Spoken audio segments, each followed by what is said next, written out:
And nobody had ever told me that. My whole life, nobody had ever said anything like that to me.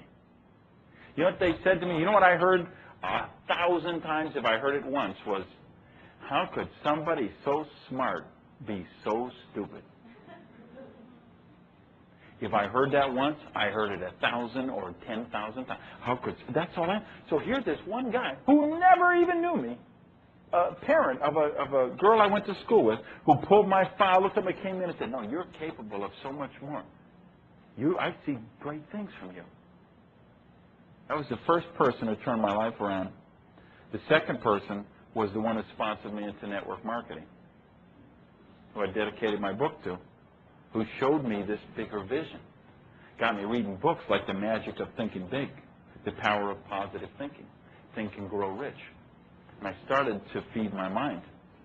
And you know what? It opened up this whole big window of what was possible.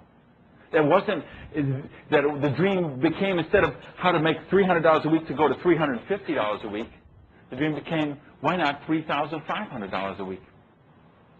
And then when I got there, the dream became, why not $35,000 a week? Now understand, nobody in my family had ever made half that much in an entire year. My kid sister was the first person in my family who ever went to college. We didn't think that way in my family. The person who brought me into this business, they introduced me to materials that got me thinking that way. We get stuck in our rut, so complacent, so in the box, we just don't even look outside.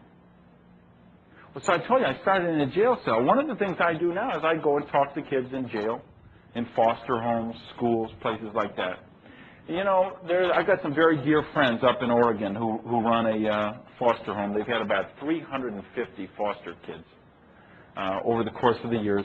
Wonderful, just angels, these people. And these kids are the forgotten kids of society. They're incest victims. Their parents blew each other away. Their parents are in crack houses. They were homeless on the street. The kids no one else will adopt, or they come to their foster house. So every time I get up in the Northwest, I always try and go take the kids to dinner, do stuff. I send some of them to martial arts training and things like that, trying to get them plugged into stuff. And you know what I find?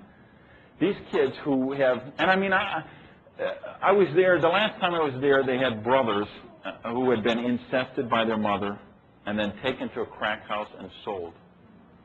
They were sold in the crack house, right? They were there for months before the authorities finally got them out of there, put them in, sent them to these guys' house.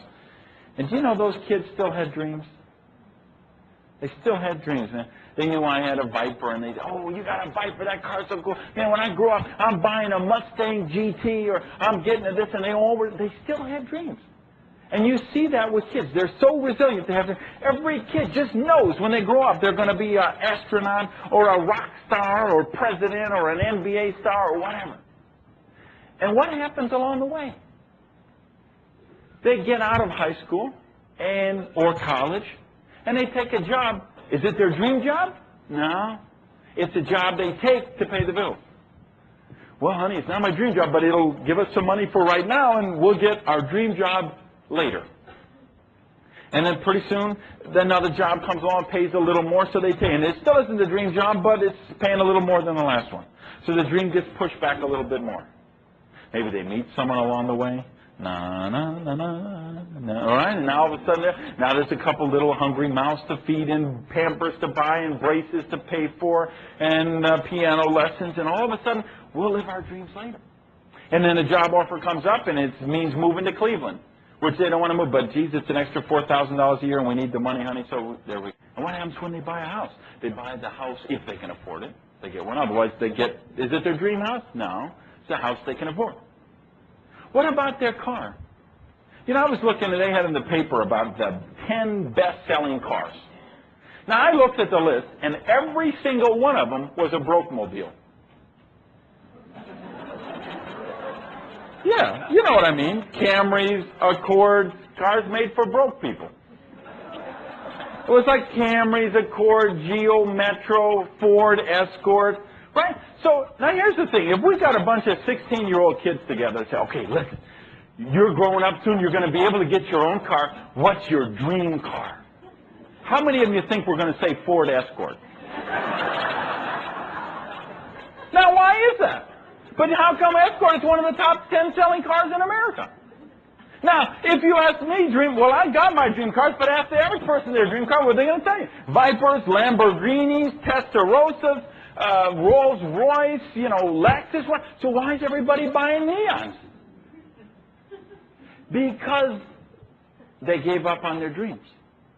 Well, honey, we could make the payments, we could get it financed, we can drive out here, it's got a back seat for the kids, so they take what they can take. I know it's funny. I'll be out driving around in my NSX or one of my Vipers. I'll be at a light. Car will pull up next to me, and the kids will be hanging out the window. Hey, Mr. Viper, cool car, man. Everything. The kids are just crazy about that, right? Now, Dad ain't doing that. Dad, he's just sitting behind the wheel. Now, why ain't he doing that? Because, see, to the kids, they say, hey, man, when I grow up, I'm going to get a Viper just like you.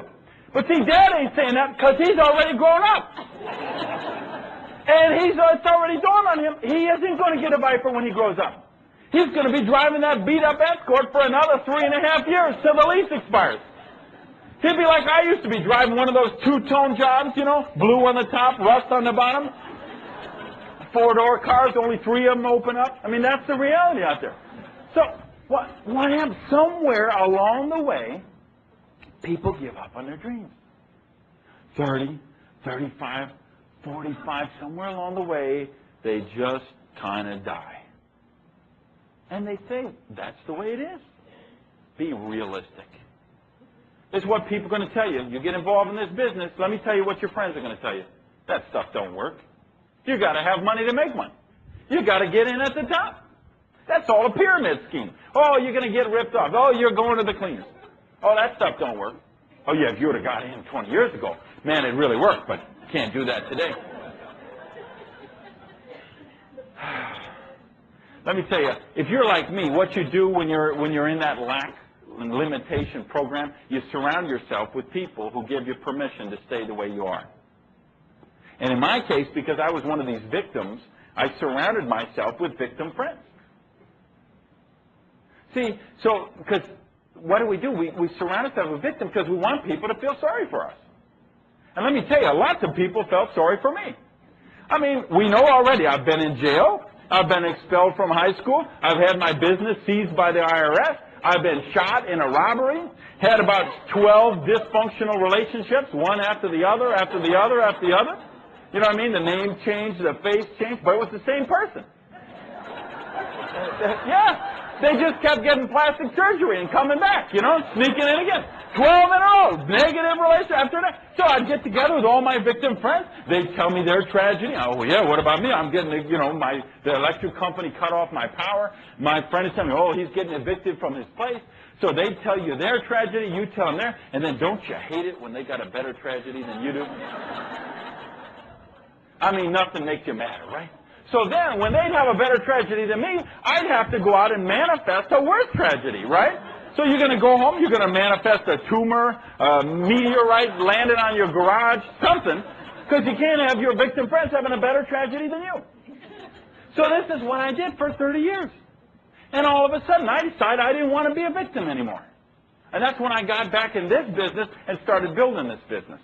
At 30 years old, after I was tired of sleeping on the floor, had no house, no car, no job, no credit cards, and owed $55,000. I said, you know what? I don't want to be a victim anymore. I want to be a victor. Now, what do you think happened with my friends? They all said, great, Randy, we love it, we're with you all the way, we want to be a victor too. Oh, you got the same friends? Yeah, let me tell you what they can do. They're going to try and pull you down. They're going to tell you all those things I told you. Because they're not ready to leave being a victim. They're not willing to let go of that because it's who they are. It's how they define themselves. It's how they get attention, which they translate as receiving love.